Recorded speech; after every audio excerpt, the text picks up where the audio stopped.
28 মে ভারতের স্বাধীনতা সংগ্রামের অন্যতম পুরোধা বীর বিনায়ক দামোদর সাভারকরের জন্মজয়ন্তী উপলক্ষে উত্তর দিনাজপুরের কালিয়াগঞ্জে অনুষ্ঠিত হলো এক বিশেষ অনুষ্ঠান। কালিয়াগঞ্জের হাসপাতাল পাড়ায় অবস্থিত রানিং বুলেট ক্লাবের মাঠে এই অনুষ্ঠানের আয়োজন করে কালিয়াগঞ্জ ক্রিকেট একাডেমি। এদিন একাডেমির প্রশিক্ষণরত খুদে ক্রিকেটারদের নিয়ে বীর সাভারকরের প্রতিকৃতিতে মাল্যদান ও পুষ্পার্ঘ্য অর্পণ করা হয়।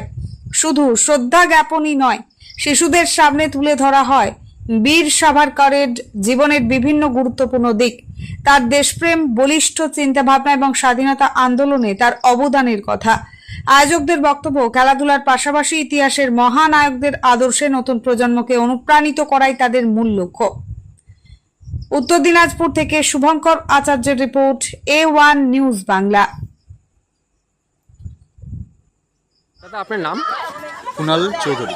হ্যাঁ, তো বলছি যে আজকে দেখলাম এখানে তিধারা মাঠে কি প্রোগ্রাম হচ্ছে আপনাদের?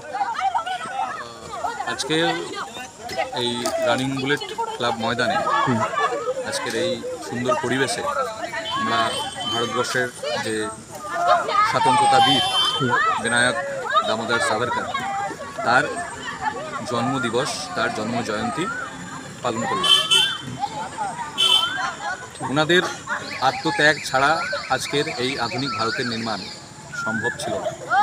কিন্তু বিভিন্ন কারণে, বিভিন্ন বিষয়ের পরিপ্রেক্ষিতে আজকের যুব সমাজ, আজকের ছোট ছোট শিশুরা তার যে জীবন কাহিনী, তার যে আত্মত্যাগ, সেটা জেনে উঠতে পারছে না।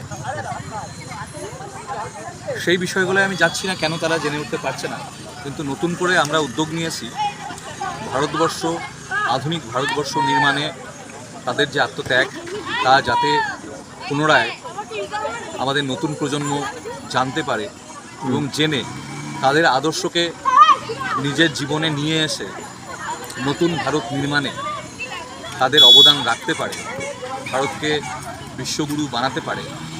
সেই জন্যেই আমাদের এই উদ্যোগ। আজকে এখানে Uttarbanga Krira Bharati, Kaliaganj Nababharat academy of sports, martial arts and yoga এবং কালিয়াগঞ্জ ক্রিকেট একাডেমি, এই 3 সংস্থার সহযোগিতায় কালিয়াগঞ্জ ক্রিকেট একাডেমির কচিকাচাদের নিয়ে আমরা তার জন্মদিবস, তার জন্মজয়ন্তী পালন করলাম। আর আগামীতেও এভাবেই ভারতবর্ষের মূল যে সুর, সেই সুরকে এই নতুন প্রজন্মের সঙ্গে বেঁধে দেওয়ার আমাদের যে কাজ, আমাদের যে কাজের ধারা, সেটা চলতে থাকবে। ঠিক আছে।